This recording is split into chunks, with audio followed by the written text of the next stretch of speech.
आदमी के जीवन की समस्या एक, समाधान भी एक। आदमी के जीवन में बहुत समस्याएं नहीं हैं और ना बहुत समाधानों की ज़रूरत है। एक ही समस्या है कि मैं कौन हूँ, और एक ही समाधान है कि इसका उत्तर मिल जाए। जीवन की सारी समस्याएं इस एक समस्या से उठती हैं। यह एक समस्या जड़ है और इस समस्या में उलझाव भारी है। उत्तर खोजने वाले भी उत्तर नहीं खोज पाते, उलझाव में भटक जाते हैं, क्योंकि बहुत उत्तर दिए गए हैं और बाहर से दिया गया कोई भी उत्तर काम नहीं आता। उत्तर आना चाहिए भीतर से, और बाहर उत्तरों की कतार खड़ी है और हर उत्तर तुम्हारा उत्तर बन जाने को आतुर है। हर उत्तर तुम्हें फुसला रहा है, समझा रहा है, राजी करने की कोशिश में संलग्न है। मैं हूँ तुम्हारा उत्तर। और स्वभावतः जिसके भीतर समस्या खड़ी हो, वह किसी भी उत्तर को पकड़ने लगता है। वो कहते हैं ना कि डूबने वाले को तिनके का सहारा भी बहुत मालूम पड़ता है। हालांकि तिनकों के सहारे कभी कोई बचता नहीं है, लेकिन डूबते आदमी के पास तिनका भी आ जाए तो उसी को पकड़ लेता है। ऐसे ही तुमने बहुत तिनके पकड़ लिए हैं। उन तिनकों के पकड़ने से तुम बचोगे नहीं। नाव तुम्हारे भीतर है। जहाँ से समस्या उठती है वहीं समाधान छिपा है। समस्या के भीतर ही उतरना है तो समाधान मिलेगा। प्रश्न भीतर और उत्तर बाहर अगर ऐसा होता तो सभी को उत्तर मिल गए होते। प्रश्न भी भीतर है और उत्तर भी भीतर है, इसलिए जो भीतर जाते हैं वे ही उत्तर पाते हैं। तो पहला ध्यान रखना कि मैं कौन हूँ। शास्त्रों से इसका उत्तर मत ले लेना, अन्यथा तुम सदा को भटक जाओगे। मैं कौन हूँ इसका उत्तर स्वयं से लेना है। कोई उधार उत्तर काम ना आएगा। सब उधार उत्तर झूठे हैं। इसलिए नहीं कि जिन्होंने वो उत्तर दिए थे उन्हें पता नहीं था, बल्कि इसलिए कि यह उत्तर ऐसा है कि कोई दूसरा किसी दूसरे को दे नहीं सकता। मैं जानता हूँ फिर भी तुम्हें दे नहीं सकता, और दूंगा तो देने में ही झूठा हो जाएगा। तुम लोगे, लेने में ही बेईमानी हो जाएगी। यह उत्तर ऐसा है जिसकी तलाश करनी होती है। तलाश में ही निर्मित होता है, खोज में ही इसका जन्म है। कोई हिंदू है, कोई मुसलमान है, कोई ईसाई है। किस कारण तुम हिंदू हो? क्योंकि तुमने कोई उत्तर स्वीकार कर लिया है बाहर से। किस कारण तुम मुसलमान हो? क्योंकि कोई उत्तर तुमने स्वीकार कर लिया है बाहर से। तो ना तो हिंदू धार्मिक है, ना मुसलमान धार्मिक है, ना जैन, ना ईसाई, ना यहूदी। धार्मिक आदमी वह है जो बाहर से कोई भी उत्तर स्वीकार नहीं करता, जो अपनी अंतर खोज में जाता है, जो कहता है समस्या मेरी है, समाधान भी मुझे खोजना होगा। समस्या मेरे प्राणों के प्राण में उठी है, वहीं से समाधान भी उठना चाहिए। वहीं कहीं समाधान छिपा होगा। अपने उत्तर में जो जाता है उसे जवाब मिलता है। अपने प्रश्न में जो जाता है उसे जवाब मिलता है। लेकिन हम बाहर भटकने के आदी हैं। हम हर चीज़ बाहर खोजते हैं। हम धन भी बाहर खोजते हैं। हम पद भी बाहर खोजते हैं। हम समाधान भी बाहर खोजते हैं। ना धन बाहर है, ना पद बाहर है, और ना समाधान बाहर है। असल में समाधि के ही ये अलग अलग नाम हैं। धन कहो समाधि का नाम है। आज जिस फकीर की चर्चा हम शुरू कर रहे हैं उसका नाम है धनी धर्मदास। कबीर के शिष्य थे धनी धर्मदास। बहुत बड़े धनी थे, बहुत धन कमाया, बहुत पद प्रतिष्ठा थी।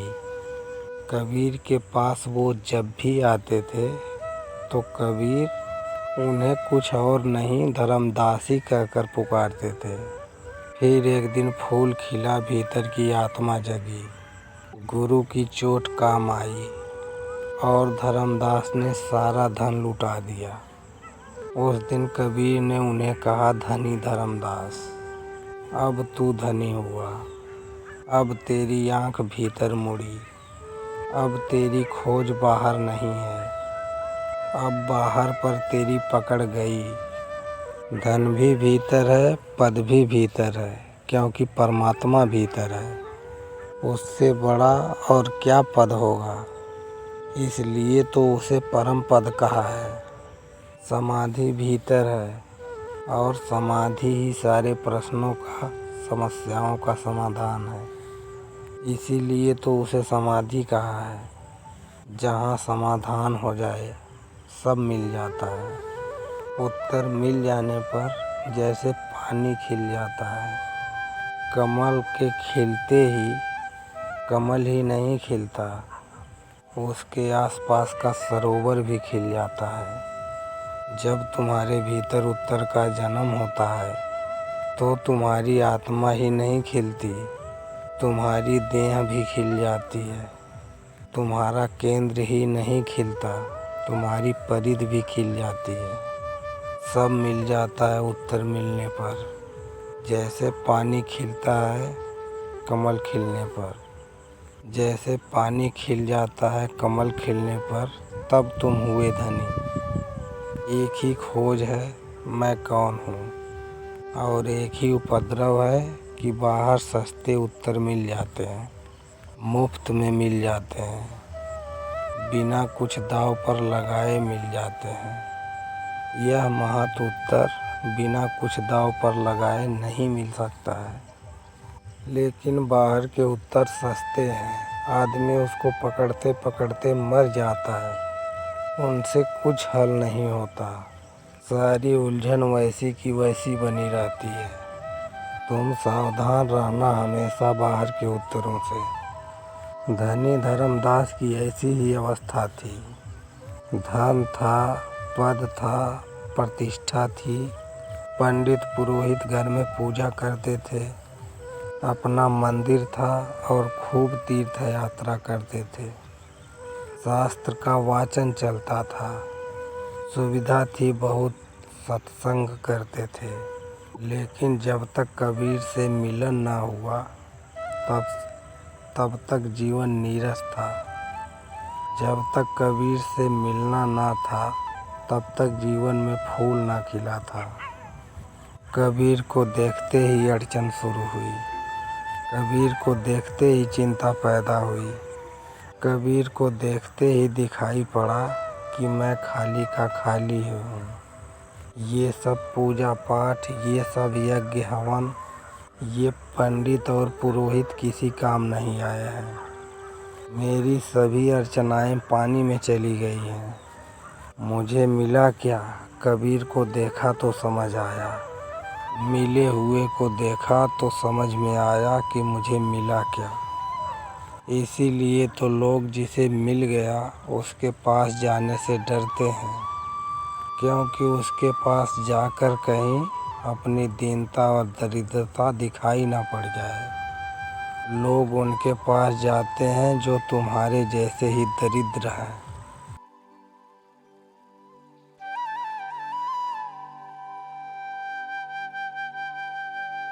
उनके पास जाने से तुम्हें कोई अड़चन नहीं होती, चिंता नहीं होती, संताप नहीं होता।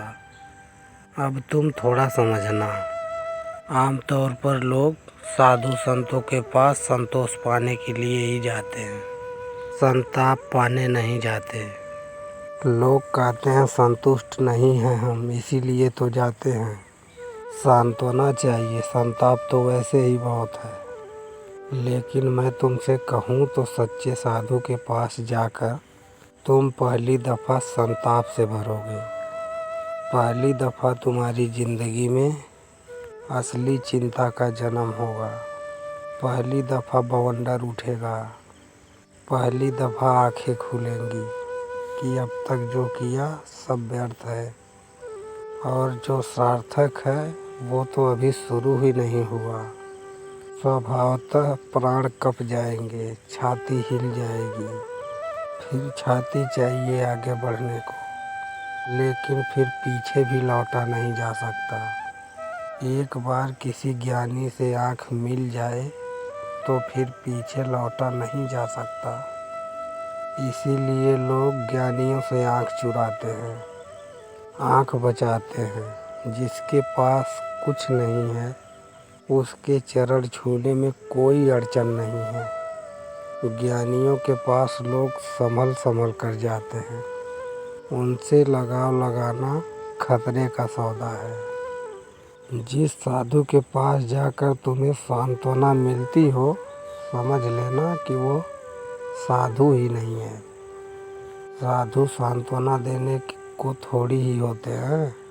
सांत्वना से तो तुम जैसे हो वैसे ही रहोगे। मरहम पट्टी हो गई, दर्द था थोड़ा वह भी भूल गया, घाव था उसे भी छिपा दिया, चिंताएं थी उनको भी हल कर दिया। कम से कम ऐसा एहसास तो दिला दिया कि कम हो गई चिंताएं। असली साधु के पास तुम्हारी चिंताएं पहली दफ़ा उमगती हैं।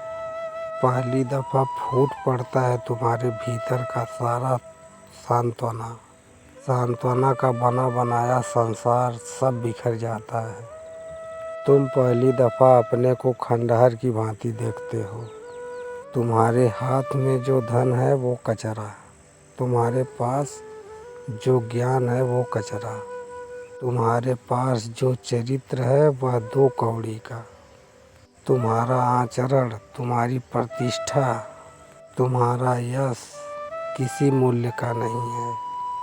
स्वभावतः कोई भी आदमी घबरा जाएगा, लेकिन उसी घबराहट से क्रांति की शुरुआत होती है। असली साधु के पास सांत्वना नहीं मिलती, संक्रांति मिलती है। और क्रांति हो जाए तो एक दिन सांत्वना आती है, लेकिन वह सांत्वना नहीं है, वह परम संतोष है। वह किसी के दिए नहीं आता। वह तुम्हारे भीतर जब कमल खिल जाता है तो सब खिल जाता है। वह ऊपर से आरोपित नहीं होता। और ऐसा ही हुआ धनी धर्मदास के साथ। धर्मदास फिर ना लौटे, लौट कर पीछे ना देखे। कायर ही लौट कर देखते हैं। हिम्मतवर आदमी आगे देखता है, पीछे नहीं देखता। वहीं से धनी धर्मदास ने सब कुछ लुटवा दिया। घर भी लौट कर नहीं गए, लुटाने को भी नहीं गए।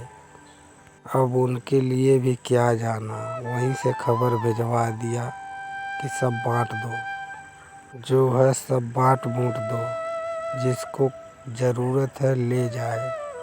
सारे गांव को कह दो जिसको जो ले जाना हो ले जाए।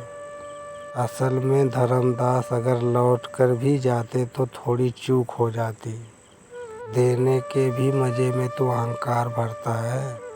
इतना लुटा रहा हूँ, इतना दे रहा हूँ, यह मज़ा लेने चले गए होते तो थोड़ा अहंकार घना होता। धन का मूल्य तो फिर भी स्वीकार कर लिया होता कि धन बड़ी कीमती चीज़ है। जाऊं लुटाऊं बाँट आऊं, धन का कोई मूल्य ही नहीं रहा। इधर कबीर से आँख क्या मिली, सब मिल गया। वहीं से खबर भेज दी, अपने आदमी भेज दिए कि भाई जाओ, मैं तो गया, तुम जाओ, जो है सब बाँट दो, जैसा है सब निपटा दो, बाँट बूँट दो, मेरा अब जाना ना हो सकेगा। फिर धर्मदास कबीर की छाया होकर रहे। कबीर के समाधि उपलब्ध शिष्यों में से एक थे धर्मदास, और जिस दिन धर्मदास ने सब लुटवा दिया, उस दिन से कबीर ने उनको कहा धनी धर्मदास। एक धन है जो बाहर है, जिससे कोई भी आदमी धनी नहीं होता, सिर्फ भिखारी बनता है। और एक धर्म है भीतर का, जिससे आदमी वस्तुतः धनी होता है। धन की परिभाषा क्या है? धन की परिभाषा है जो बांटने से बढ़े, जो बांटने से घट जाए वह धन नहीं। यह भीतर का धन ऐसा है, जितना बांटो उतना बढ़ता है। इसलिए कबीर ने उनको धनी कहा।